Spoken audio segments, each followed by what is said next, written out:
जय हिंद। नमस्कार साथियों, आप सभी लोगों का फिर से स्वागत है आज के इस नए क्लास में। साथियों, आज के इस क्लास में हम सभी लोग जो है पढ़ने वाले हैं आरआरबी टेक्नीशियन एग्जाम 2026 के लिए जो है मोस्ट इम्पोर्टेंट क्वेश्चन को, जो कि साथियों आपके 5 मार्च और 9 मार्च के साथियों एग्जाम के लिए जो है काफ़ी ही इम्पोर्टेंट है। तो जिन भी साथियों का 5 मार्च और 9 मार्च को एग्जाम है साथियों, आपके लिए क्लास जो है रामबाण साथियों क्लास साबित होने वाले हैं। क्योंकि साथियों जिस लेवल के क्वेश्चन आपके एग्जाम में आ रहे हैं साथियों, बिल्कुल आपके उसी लेवल के साथियों क्वेश्चन जो है आज के इस क्लास में आपको करवाने वाले हैं, जिससे कि आपको एग्जाम में साथियों यहाँ से क्वेश्चन जो है सीधे सीधे आपको देखने को मिलेंगे। तो आप अच्छे से देखेंगे और अच्छे से इन सभी क्वेश्चन को साथियों याद कर लीजिएगा। तो चलिए फिर क्लास को स्टार्ट करते हैं। उनसे पहले यदि आप इस चैनल पे पहली बार जुड़े होंगे तो साथियों आप इस चैनल को सब्सक्राइब कर लीजिएगा और सब्सक्राइब करके आप ऑल नोटिफिकेशन को ऑल पे दबा के जुड़ जाइए, जिससे कि जब भी कोई नई क्लास हो सबसे पहले जो है क्लास का नोटिफिकेशन आपके पास साथियों पहुंच सके। तो आप इस चैनल को सब्सक्राइब कर लेंगे, साथ ही साथ आप जो है साथियों इस क्लास को भी लाइक जरूर कर लीजिएगा। तो चलिए क्लास को स्टार्ट करते हैं और देखते हैं साथियों क्वेश्चन क्या है। साथियों क्वेश्चन है कि संविधान के प्रारूप पर कितने दिन बहस हुई थी। चलिए बताएंगे साथियों। ये सभी क्वेश्चन साथियों काफी इंपोर्टेंट और चुनिंदे प्रश्न साथियों, जिससे कि आपके पेपर में साथियों ये सभी क्वेश्चन देखने को मिले, और बताएंगे कि संविधान के प्रारूप पर कितने दिन बहस हुई थी। तो साथियों आप बताएंगे संविधान के प्रारूप पर कुल 114 दिन जो है बहस हुई थी। ऑप्शन ए सही जवाब है। अगला क्वेश्चन देखिएगा, राज्यसभा में सीटों का आवंटन किस अनुसूची में है। चलिए बताएंगे साथियों कि राज्यसभा में सीटों का आवंटन किस अनुसूची में होगा। तो याद रख लीजिएगा साथियों, राज्यसभा में सीटों का आवंटन जो है ये चौथे अनुसूची में दिए गए हैं। ऑप्शन सी सही जवाब है, चौथे अनुसूची में हो जाएंगे, याद रखिएगा। चलिए अगला क्वेश्चन देखिएगा कि लोक लेखा समिति में कितने सदस्य होते हैं। चलिए बताइएगा आप लोग कि लोक लेखा समिति में कितने सदस्य होते हैं। तो साथियों लोक लेखा समिति में जो है कुल आपके 22 सदस्य होते हैं। ऑप्शन ए इस क्वेश्चन का सही जवाब हो जाएंगे साथियों, 22 सदस्य होते हैं। अगला क्वेश्चन है कि संविधान के किस भाग में आपात उपबंध का वर्णन है। चलिए बताएंगे साथियों कि संविधान के किस भाग में आपात उपबंध का वर्णन है। तो साथियों आप याद रखेंगे संविधान के भाग 18 में जो साथियों आपात उपबंध का वर्णन दिया गया है। अगला क्वेश्चन है कि स्वतंत्र भारत के प्रथम श्रम मंत्री कौन थे। चलिए बताएंगे साथियों, ये सभी क्वेश्चन काफी इंपोर्टेंट और वीवीआई सेलेक्टेड क्वेश्चन है, जो आपके एग्जाम में साथियों ये क्वेश्चन पूछे जाएंगे। तो अच्छे से इनको याद रखिएगा। और स्वतंत्र भारत के प्रथम श्रम मंत्री कौन थे। तो साथियों आप बताएंगे जगजीवन राम हो जाएंगे। ऑप्शन ए इस क्वेश्चन का सही जवाब दिया गया है। अगला क्वेश्चन है कि किस समिति का संबंध चीनी उद्योग से है। चलिए बताएंगे साथियों कि किस समिति का संबंध जो है चीनी उद्योग से है। तो याद रखेंगे साथियों ये हो जाएंगे महाजन समिति का संबंध चीनी उद्योग से। ऑप्शन ए सही जवाब है। अगला क्वेश्चन है कि संविधान के किस भाग में आपात उपबंध का वर्णन है। तो साथियों ये क्वेश्चन हम लोग पढ़े हैं कि भाग 18 में जो है आपात उपबंध दी गई है। ऑप्शन ए यहाँ पे आपका सही जवाब है, भाग 18 में हो जाएंगे साथियों। आप अच्छे से इनको जो है याद रखेंगे। चलिए अगला क्वेश्चन है, भारत की संचित निधि किस अनुच्छेद से है। चलिए बताएंगे साथियों कि भारत की जो संचित निधि है ये किस अनुच्छेद से संबंधित है। तो साथियों भारत की संचित निधि अनुच्छेद 266 से संबंधित है। ऑप्शन डी सही जवाब है, अनुच्छेद 266 से होगा। चलिए अगला क्वेश्चन है कि संविधान संशोधन की प्रक्रिया किस देश से ली गई है। चलिए बताएंगे साथियों कि संविधान संशोधन की जो प्रक्रिया है ये किस देश से ली गई है। तो साथियों संविधान संशोधन की जो प्रक्रिया है साथियों ये ली गई है कहाँ से। तो ये ली गई है आपके दक्षिण अफ्रीका से। ऑप्शन ए सही जवाब है साथियों, दक्षिण अफ्रीका से ली गई है। आप अच्छे से इनको याद रखेंगे। अगला क्वेश्चन है वन्य जीव संरक्षण अधिनियम जो है ये लागू किया गया। चलिए बताएंगे कि वन्य जीव संरक्षण अधिनियम कब लागू किया गया। तो साथियों ये लागू किए जाते हैं 1972 में। ऑप्शन ए सही जवाब है, 1972 में। अगला क्वेश्चन है कि निम्न में से कौन सा संशोधन जीएसटी से संबंधित है। चलिए बताएंगे कि निम्न में से कौन सा संशोधन जीएसटी से संबंधित है। तो साथियों जीएसटी से संबंधित जो है 101वां संविधान संशोधन है, ऑप्शन बी सही जवाब है।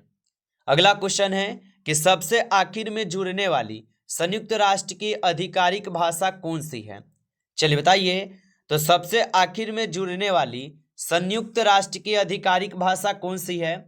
तो याद रखेंगे साथियों, यहाँ पे इस क्वेश्चन का सही जवाब ऑप्शन डी है, अरबी हो जाएंगे। ऑप्शन डी सही जवाब है, अरबी होगा। अगला क्वेश्चन है कि केंद्र राज्य संबंध में कौन सी समिति संबंधित है। चलिए बताएंगे साथियों कि केंद्र राज्य संबंध से कौन सी समिति है जो कि साथियों संबंधित होगा। तो आप याद रखेंगे साथियों, सहकारिता समिति हो जाएंगे। ऑप्शन ए सही जवाब है।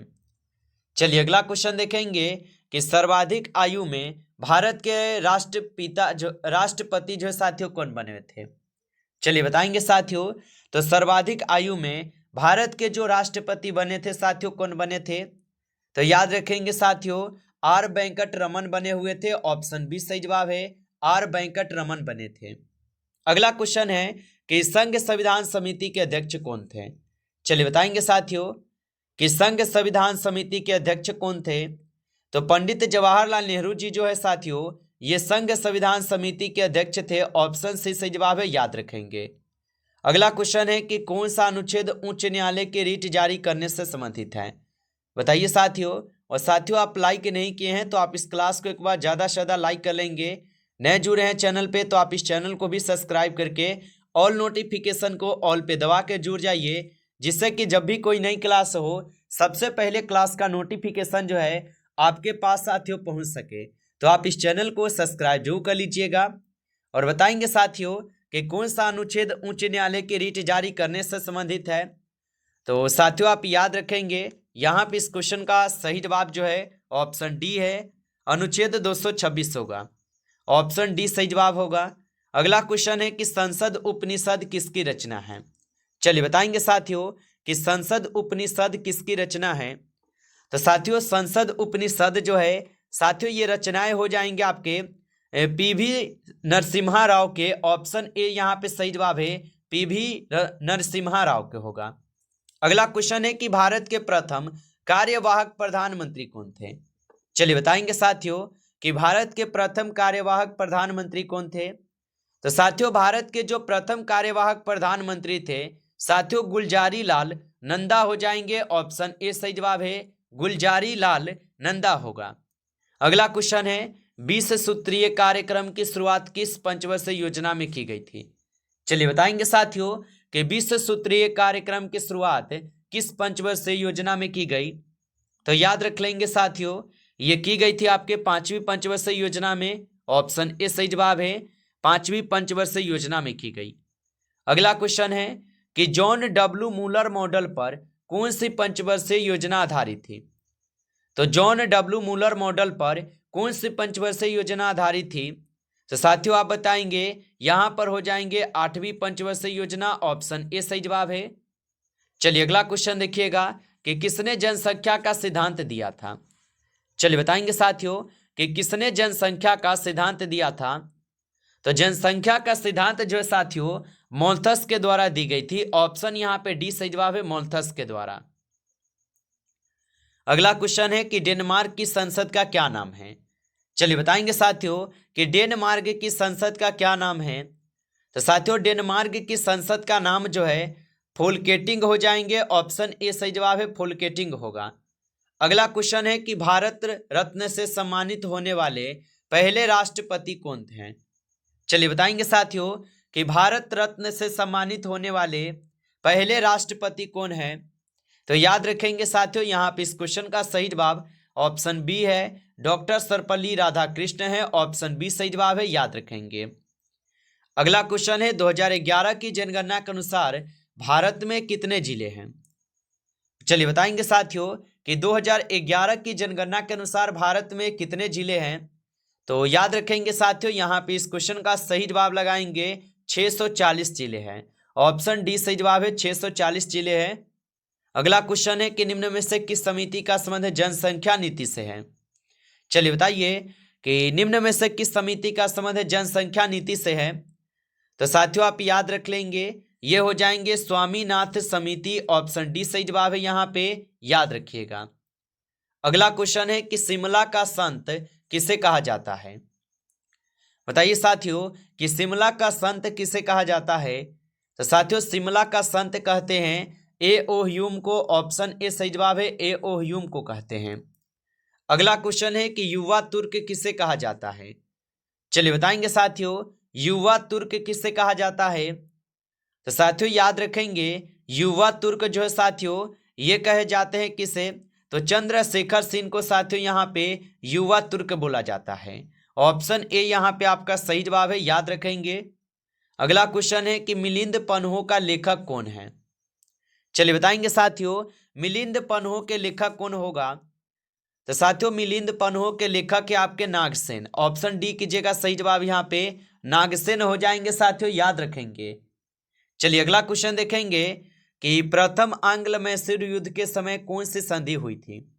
चलिए बताएंगे साथियों कि प्रथम आंग्ल मैसूर युद्ध के समय कौन सी संधि हुई थी? तो साथियों आप याद रखेंगे, प्रथम आंग्ल मैसूर युद्ध के समय जो है मद्रास की संधि हुई थी, ऑप्शन सी सही जवाब है, मद्रास की संधि। अगला क्वेश्चन है कि कॉर्नवालिस ने कौन सा बंदोबस्त शुरू किया था? चलिए बताएंगे साथियों कि कॉर्नवालिस ने कौन सा बंदोबस्त शुरू किया था? तो याद रखेंगे साथियों अस्थायी बंदोबस्त शुरू किए थे, ऑप्शन ए सही जवाब है। अगला क्वेश्चन है कि किस अभिलेख में खारवेल राजा का वर्णन जो है साथियों मिलता है? चलिए बताएंगे साथियों कि किस अभिलेख में खारवेल राजा का वर्णन मिलता है? तो साथियों आप याद रखेंगे हाथी गुफा अभिलेख में है, ऑप्शन डी सही जवाब है, हाथी गुफा अभिलेख में। अगला क्वेश्चन है कि श्री संप्रदाय का संस्थापक किसे कहा जाता है? चलिए बताएंगे साथियों कि श्री संप्रदाय का संस्थापक किसे कहा जाता है? तो श्री संप्रदाय का संस्थापक जो है रामानुजाचार्य को कहते हैं, ऑप्शन डी सही जवाब है, रामानुजाचार्य को कहते हैं। अगला क्वेश्चन है कि निम्न में से कौन सा आश्रम विनोबा भावे से संबंधित है? चलिए बताएंगे साथियों कि निम्न में से कौन सा आश्रम विनोबा भावे से संबंधित है? तो साथियों आप याद रखेंगे यहाँ पे आपके पावरनार आश्रम हो जाएंगे, ऑप्शन डी कीजिएगा सही जवाब, यहाँ पे नार आश्रम होगा। अगला क्वेश्चन है कि सिंधु सभ्यता के लोग सीसा किस देश से मंगाते थे? चलिए बताएंगे साथियों कि सिंधु सभ्यता के लोग सीसा किस देश से मंगाते थे? तो साथियों ये ईरान से मंगाते थे, ऑप्शन ए सही जवाब है, ईरान से मंगाते थे। अगला क्वेश्चन है फ्रांस की क्रांति किस वर्ष हुई थी? चलिए बताएंगे साथियों कि फ्रांस की क्रांति किस वर्ष हुई थी? तो साथियों फ्रांस की क्रांति होती है आपके 1789 में, ऑप्शन यहाँ पे बी सही जवाब है, 1789 में। नमस्कार साथियों, इस क्लास में टॉप 35 क्वेश्चन थे जो कि काफ़ी इंपॉर्टेंट और सिलेक्टेड क्वेश्चन थे ये सभी क्वेश्चन। साथियों यदि आपको क्लास अच्छा लगा हो तो आप इस क्लास को साथियों लाइक कर लेंगे। नए जुड़े हैं चैनल पे तो आप इस चैनल को भी सब्सक्राइब करके ऑल नोटिफिकेशन को साथियों ऑल पे दबा के जुड़ जाइए, जिससे कि जब भी कोई नई क्लास हो सबसे पहले क्लास का नोटिफिकेशन जो है आपके पास साथियों पहुंच सके। तो आप इस चैनल को सब्सक्राइब कर लेंगे। चलिए फिर मिलते हैं आपसे नेक्स्ट टॉपिक के साथ नेक्स्ट क्लास में, तब तक के लिए जय हिंद जय भारत।